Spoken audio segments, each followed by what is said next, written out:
Ladies and gentlemen, welcome to another episode of UPRE in our franchise series, talking about the Terminator, the beginning of it. We got out of Batman. We started with a great movie of Batman 1989, and we ended with that terrible, god-awful dud of the Batman.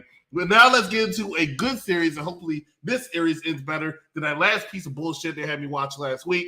Let's go ahead and bring on our co-host. We're going to start off with Miss Sarah Connor herself. Let's talk with her bug. What's going on? Hi. Good to see you from the future. How's it hanging? Oh man, it's good. A lot of Terminators are flying over my head and they're trying to shoot me up. I think somebody turned to liquid, but that might be another movie. I don't know. But let's go ahead and bring on another co-host. Let's bring on Vic. Vic. Muted Vic. Oh, you can't even hear me. Sorry. Is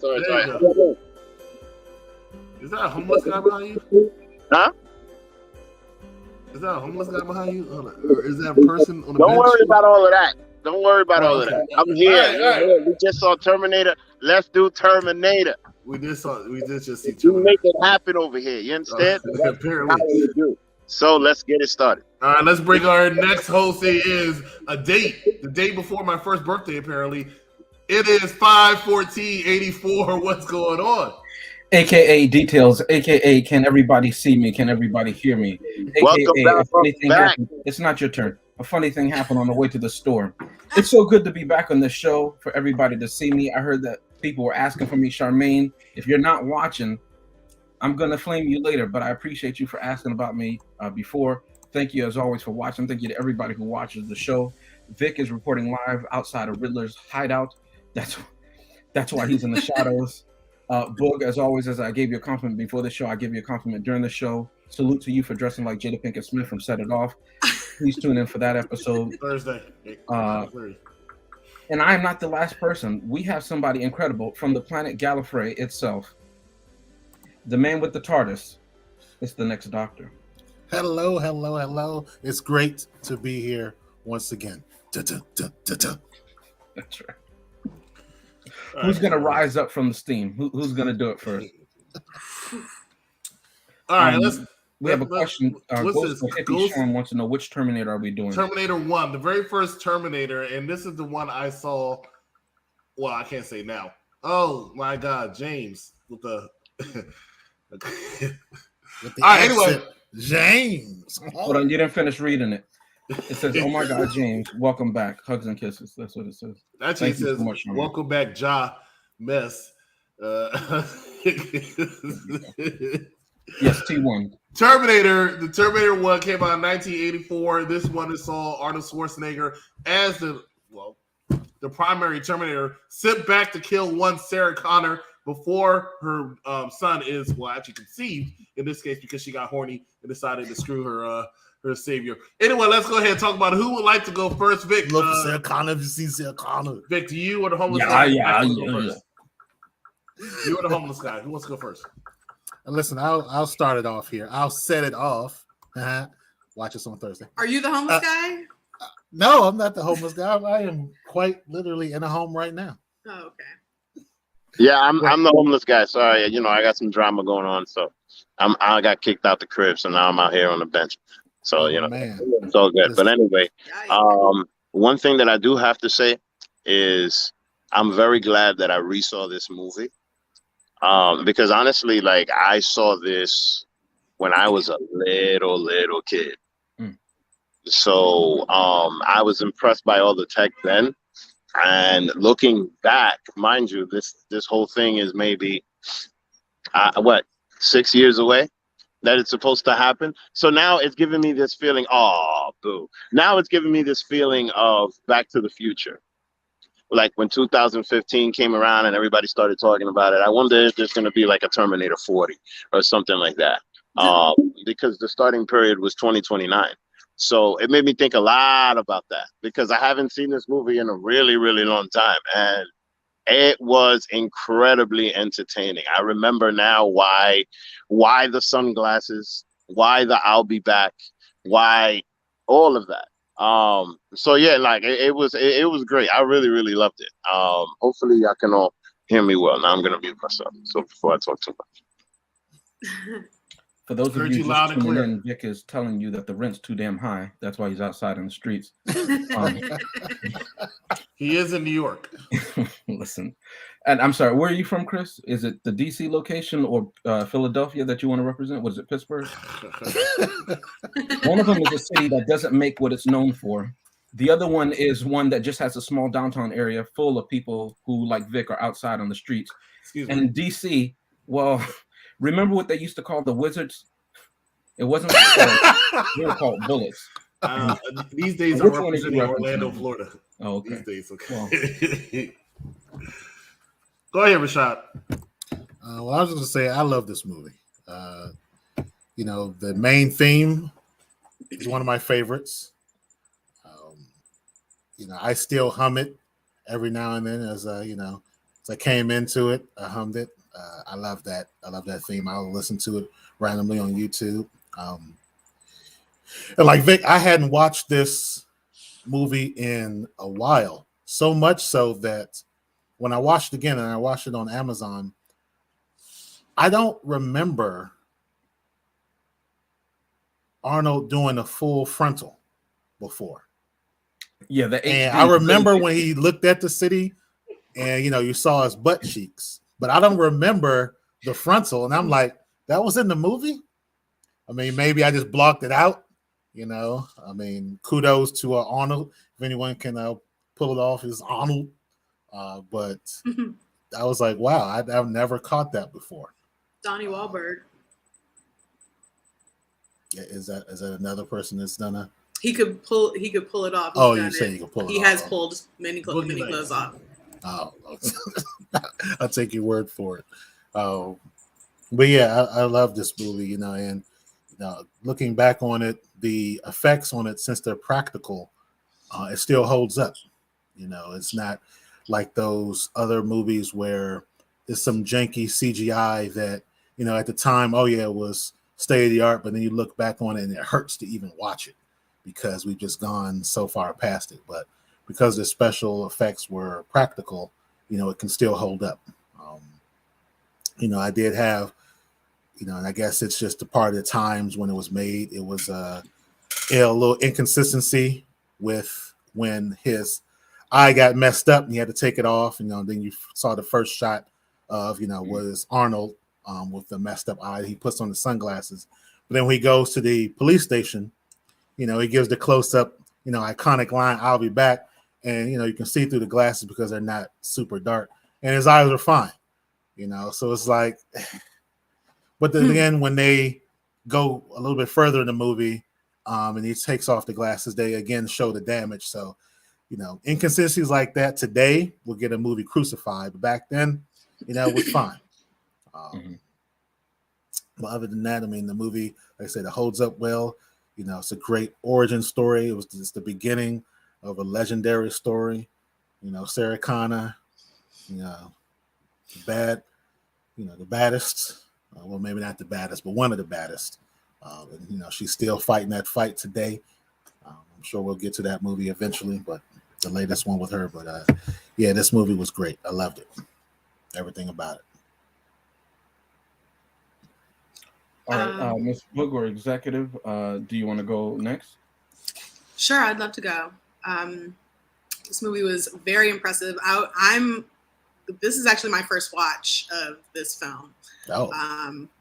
I've only seen 2 through, Okay, I guess 6, but this to me really,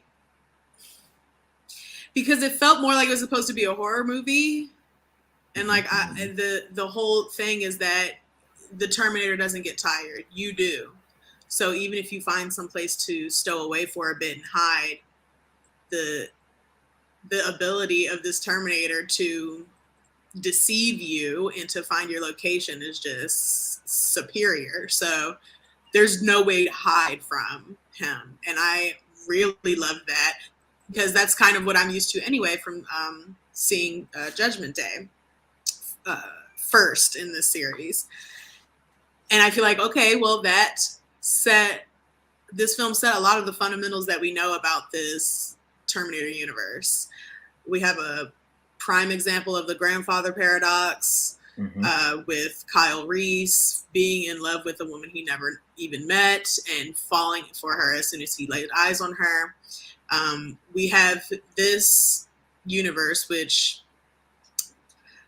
I don't want to get all into it as far as time travel, and because time is not linear, so it's kind of a different, what's the word I'm looking for, guys? Wibbly wobbly, timey wimey. Sure, yeah. And it's inferred that Kyle Reese was always going to be John Connor's father, but you don't know that for sure, because Kyle didn't know much about John Connor's father. He just fought alongside him and kind of admired him as a soldier. I don't know. It was really interesting how they played that out, especially at the end, when you see the picture that Kyle Reese lost in a mini battle, mini raid in the future. The picture of Sarah Connor. I thought that they tied that up really well. That was interesting. And it's like, oh, wow, the possibility of kind of us, humanity, having hope. She just bought it for $4. She couldn't even give him an extra $1. I mean, okay, he said he would give B. I know it's a hustle, but yeah, I just thought that was so crazy. And yeah, it just the action sequences. There's a lot of like car chase scenes, which I guess that had a spike around that time of filmmaking. Am I wrong? Right? Yeah, they were probably about right. Yeah, I think they did that really well, and especially with the semi, the truck, the gas. Yeah. That was insane, and they did that for real. That was like a real, and that cost money. But that being said, this movie only cost like a little over $6 million to make. And there was just so much carnage. I think they did an excellent job. Like the dialogue was just enough to draw me in, and not too much, not over explaining, too much investment in their love story. It just was pure action with a little splash of sci-fi in there. I love it. Chris, did you want to go next as you come out of mute? I think the EU made some great points. I'm going to come back to some of them when it's my go. But no, Chris, be my guest, James. Be my guest. Okay. Like I said, I think E, and I'm very curious because Rashad mentioned that, of course, the special effects haven't held up, and we've seen it over and over. Vicky saw it way back when, but because this is the first time you saw this one, even though you've seen the other ones, 1 through 10, however many they have now. Did it take you out of the viewing experience when you saw some of the things that, of course, are dated, techniques? Not at all. Not at all. I think mostly because even though the precedent was set for me with Judgment Day, kind of seeing origins for some similar scenes in Judgment Day felt like, oh wow, okay, this actually holds up to Judgment Day pretty well. Especially with the cars. I thought that was like, all of that was real, except for when Sarah was driving, from what I could tell. But there were really stuntmen out there getting banged up, and I just really applaud them. I thought that they did excellent. I really do. All the deaths were crazy.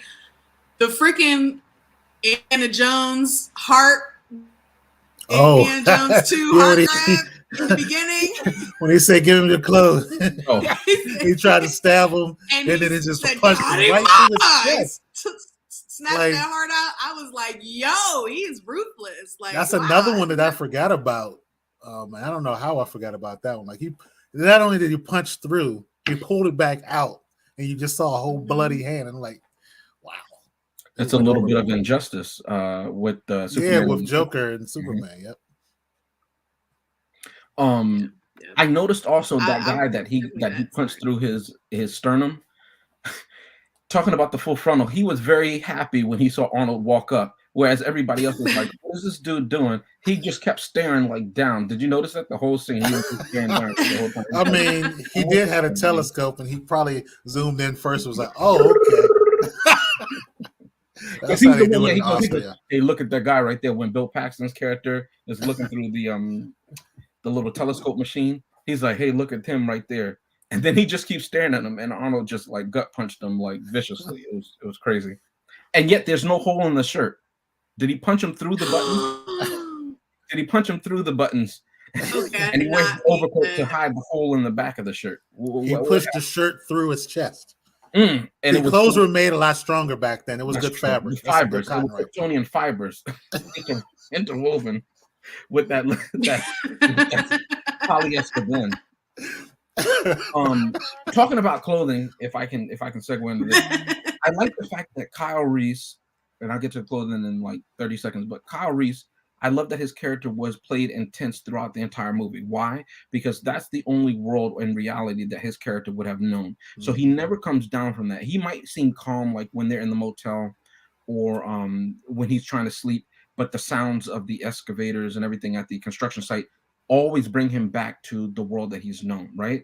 So cut to when he comes back in time, and I like the fact that trip through time took more out of him because of his human organs. Whereas when we see Arnold, even though he has the organic flesh, his insides are metal, so it doesn't affect him. He just gets up and he walks off. Kyle Reese, he needs a minute before he can just get up, and then he goes and he sees the homeless guy in the alley who smells like every human that's ever lived. I'm sure, right?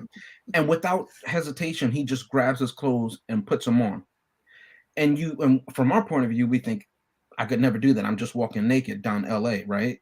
But from him, everybody in the future would probably smell like that guy smelled, or be quote unquote dirty like that guy we assume to be. So he didn't even hesitate, and I like that when the way they played the character, he just grabbed the clothes because it was very perfunctory, and I really like that they stayed in character. Let's jump to Arnold, who also stayed in character. Arguably, this is one of my favorite performances from Arnold Schwarzenegger. It's a toss up for me which one I like better between T1 and T2. As far as which one is the better film, they have different aspects, but the character is not the same as they're playing. Spoiler alert: protagonists and antagonists in their respective films. But this, I think, as I think he said it, this is much more of a horror movie than it is sci-fi. There are sci-fi elements in it, but it's like a sci-fi horror.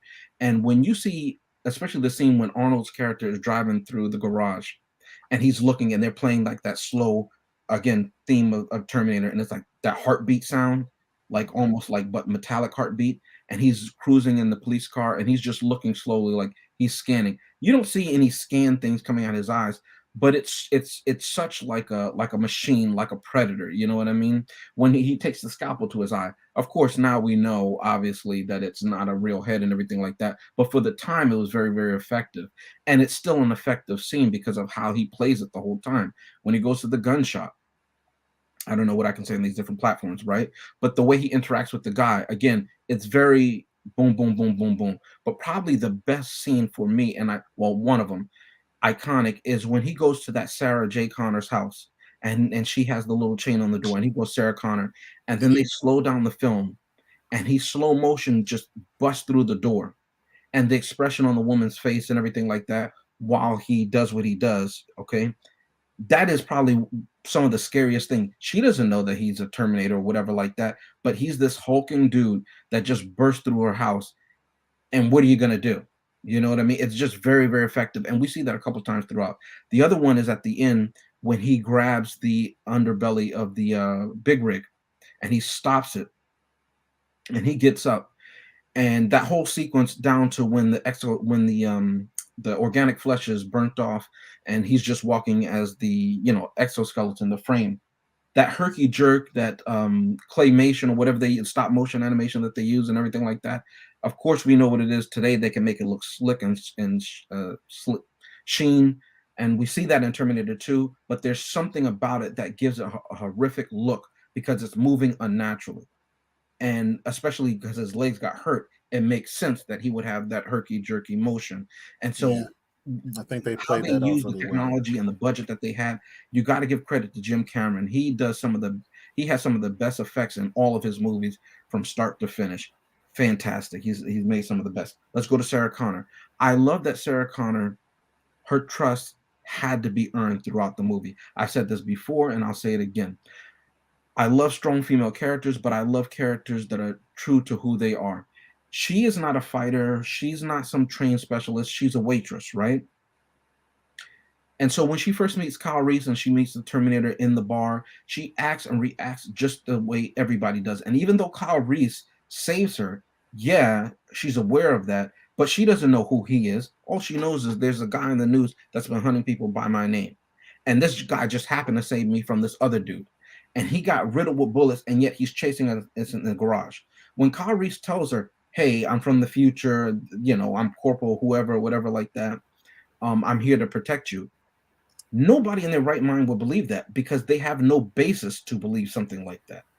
And throughout the movie, even at the police station, she starts to question it because what they're saying makes sense. Bulletproof vests and everything like that, PCP, people wouldn't be quote unquote impervious to pain.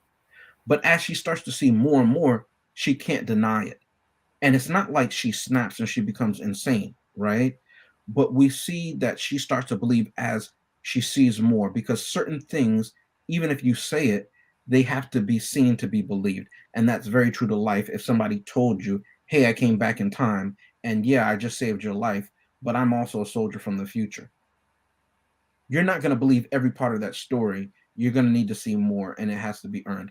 I like that we see in the movie that she has, quote unquote, on-the-job training. She's learning. And so by the end of the movie, when she recognizes the photograph, I think that she recognizes, or I can't remember if Kyle shows her the picture or whatever like that, but she sees the picture and she starts to think, oh, is this what he's talking about? She has the dog in the car. Why? Because she saw at the hotel. The dog forewarned them and they were able to get away. Also, when Kyle Reese does a story, he said, we use dogs and they could smell them, but the new ones with the organic flesh, they were harder to detect. So she has the German Shepherd. Why? Because she needs that, right? You see how she's dressed. She's still dressed sort of like she used to dress, but she has the bandana, she has the gun, she's more proficient. It's been a few months now that have gone by. So we see that when we see her in T2, it only makes sense that that's who her character would have become as she starts to learn more and puts more and more pieces together. Loved it. The special effects, I'm going to give credit to it. Again, I don't judge a movie made in 1983 or 1984, whenever they shot it, to a movie that comes out in 2022. And I forget who said, I think to Rashad's point, if we go back to The Mummy Returns, when they had The Rock as the Scorpion King, full CGI, as if it was ILM, and he looked trash, right? Yes. But when you look at this movie, it has practical effects. They use scale models. They use miniatures. That sequence, when you see Kyle Reese and the other soldier, and then you see the scaled down models of the Cyberdyne or Skynet machinery hunting them down and everything like that.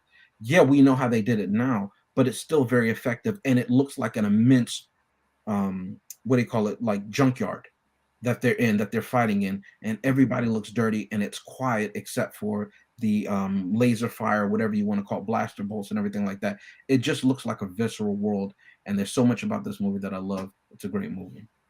Chris, I give it to you. Well, Terminator. Everybody's giving it all this praise. Let's go ahead and talk about some stuff I did not like about this movie, right? Because this movie is not perfect. By no means is this movie perfect. It has some issues. Here's a couple issues. I decided to bring back a segment for this movie, right? And that segment is recasted. And you're saying, Chris, what would I recast in this movie? And I would say a scene I would recast because I saw it and it looked kind of familiar to me. And let's go ahead and play the scene.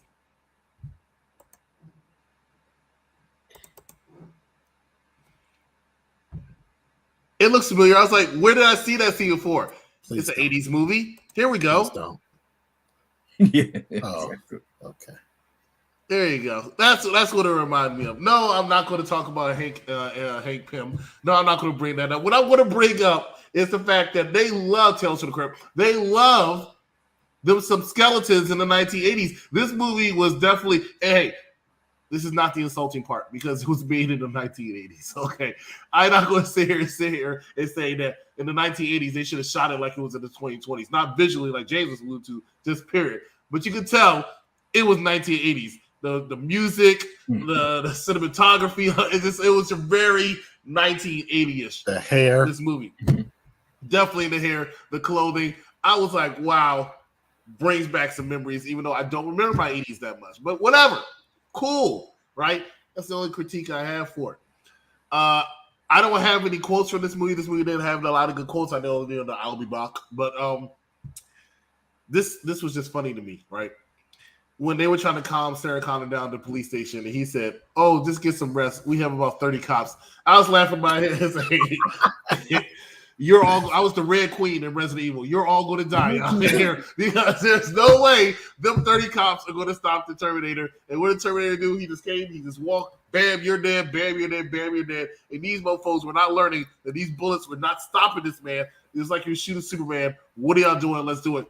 And they were all warned because Reese's crazy ass kept saying, "Hey, all y'all going to die. You can't stop them. We got to get out of here." It's not working. Can I just interject and say that? What do you think? I also liked, in speaking of the police station scene, I loved when Terminator was hitting him with the shotgun. They would just fly back, like shotgun boom, and they just like someone was pulling that rope and they just went flying. And I was like, yes, like that was comedy to me. I love that part. Shotgun, bam, gone. Send them into the shadow realm. But yeah, I just really like that. That reminds me of a scene, spoiler alert if you haven't seen T2, when they're in the asylum and that female cop tries to hit Arnold. Oh yeah, with the elbow, broken sunglasses. he Falcon smushes her, and he flies so hard into the window that the bars are bent. Let me tell you something. If somebody throws me across the room, I don't care if I'm alive or dead. I'm standing still. I'm not moving, and my eyes are closed, just like this. Let them go, because they have strength I've never even comprehended before. He tosses people around like they're nothing. It's really amazing. It's really fun.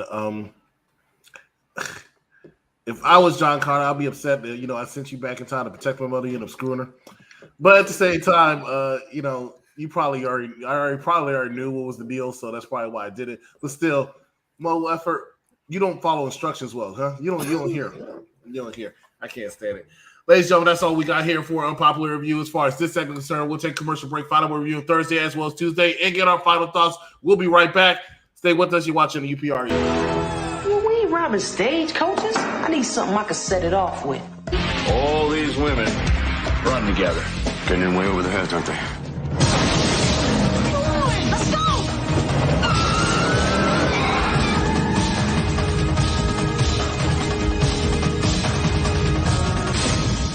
Is it ours? Yes!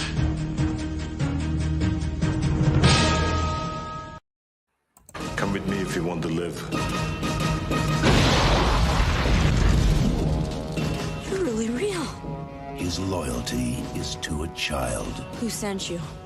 You did. 35 years from now. And his enemy He's a Terminator like you, right? Not like me. is the deadliest machine ever built. Terminator 2, Judgment Day. This time, he's back. For good. Trust me. Wow, that trailer was very early 90s. It's But very let's go ahead. Terminator 2 next week, this Thursday. Ladies Who Hustle, still in effect. This will be Vic's pick, where we talk about Set It Off. I just saw this movie for the first time before we did this episode, which is going to be a lot to talk about on Thursday, let me tell you. But let's go ahead and talk about Terminator. Let's go with final thoughts. Vic, your final thoughts, thumbs up, thumbs down. Well, okay, since there's a lot of noise, sorry about that. I will say this. Shout out to Governor Schwarzenegger, because I remember when he first became governor, this was one of the first things that he did was ride that motorcycle with those sunglasses. and go all out. And mind you, also shout out to him because the guy is an American dream. Like this character is one of the biggest and most influential characters of the 1980s. When it comes to the movie, it definitely was very entertaining. I really, really liked it. I can't wait to see the rest because I honestly forgot everything. You know what I mean? I literally haven't seen this stuff since the 80s. So it's kind of like watching it fresh. And, there's a ton of 80s cheese.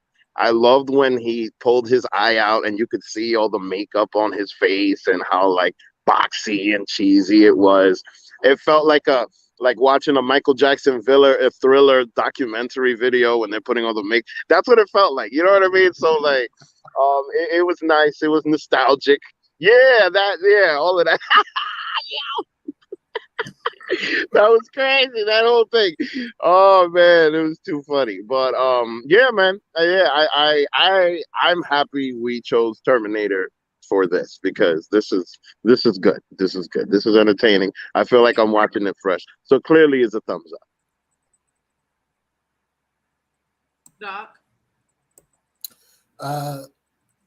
Another thing I loved about this movie is same scene with the eye, but afterwards, he cleaned himself up, put on the glasses, and he checked his hair.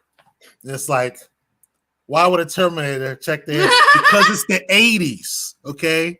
It's such an 80s thing to do. Like, of course I'm gonna make sure that I'm ready, And it was just like everything about this movie was 80s, and I loved it.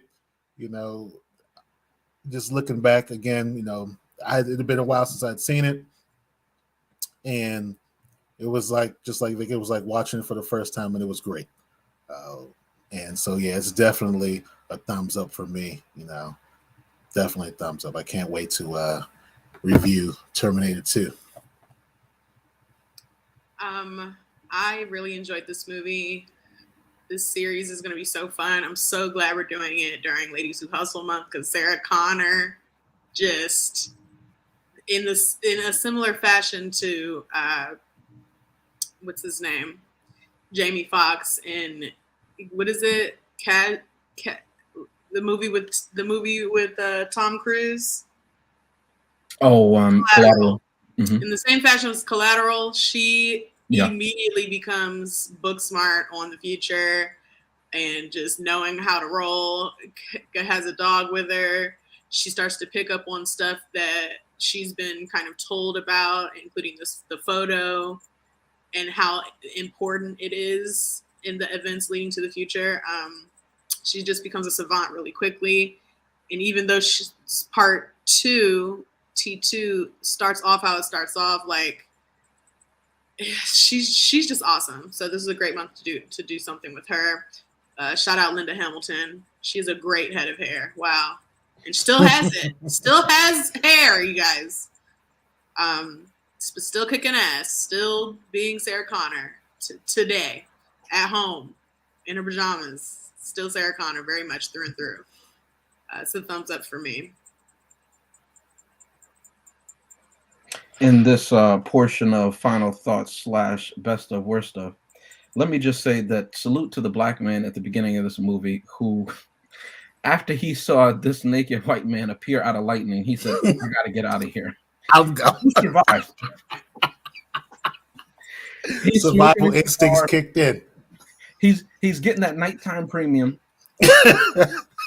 And he has that great frog voice. He's like, what the hell? I can't even do it. He says it twice. There's Arnold's full frontal. Pepco's going crazy. And he just stands up steaming. He just opens the door. Arnold doesn't have to tell him, get out. He just says, I've seen enough. I need to leave. And he's home right now with his pension.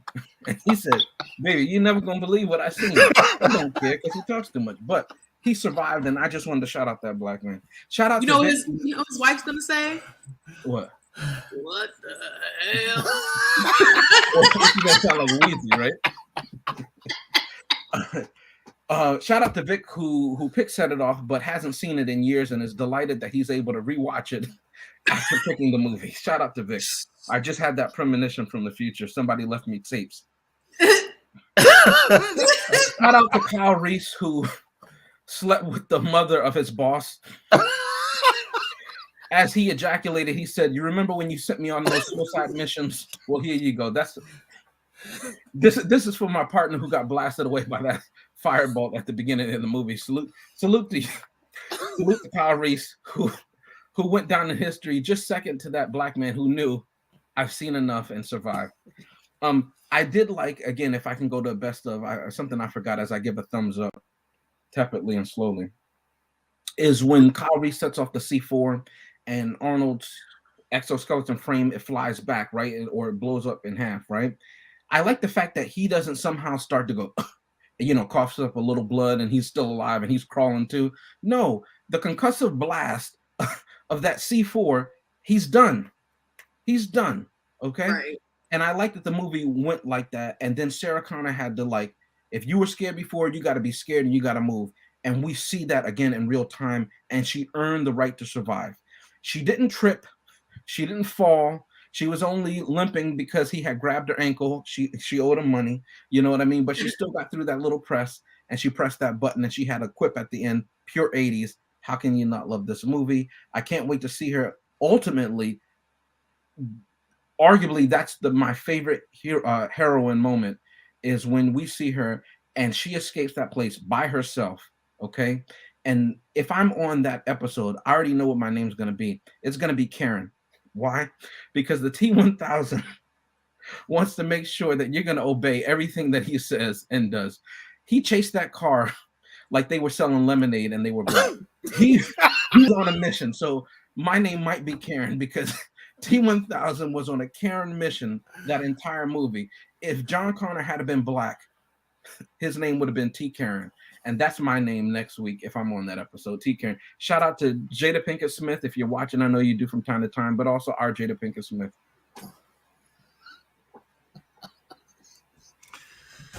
One thing that I forgot, because everybody forgot to say something, right? One thing I forgot to mention was the scene where, they had makeup, Arnold was doing the eye thing, blah, blah, blah, blah. And it makes me miss a little bit about the appreciation of special effects. I think we take a little bit for granted now because every movie, has to have some special effects in it, and it looks so seamless now. Shout out to Doctor Strange. That it takes somewhat away from the realism that you see with the smallest things. Mm-hmm. Even with the 80s gore movies of Jason and Freddy and Michael Myers, and in this case as well. That's not CGI effect of somebody getting shot. It's just the makeup or even the miniatures, as James said to you earlier. Sometimes they look better than me seeing an obvious CGI ship destroying something else. I mean, it's just something that I do miss a little bit about old school. Now, watching this movie back, does it hold up? No, it definitely does not hold up. However, one thing that I will mention is this movie is a good time, right? I enjoyed this movie from beginning to end. There was no low points about it. And right now, my criteria used to always be, did I enjoy this movie? Did I have a good time watching this movie? And the answer is yes. Now my criteria, I'm setting the bar very low. I'm lowering my standards, ladies and gentlemen. You heard it here first on March 15, 2022 at 9:53 p.m. or whenever you're watching this taping. My standards are low. Now the question is it better than the Batman? The answer is yes. Ladies and gentlemen, thank you so much for watching us here at Unpopular Review Entertainment. I am the executive consultant. That's Book. That's Vic. That's the next doctor. That's 51484. We'll see you this Thursday for Set It Off. Have a good night, ladies and gentlemen.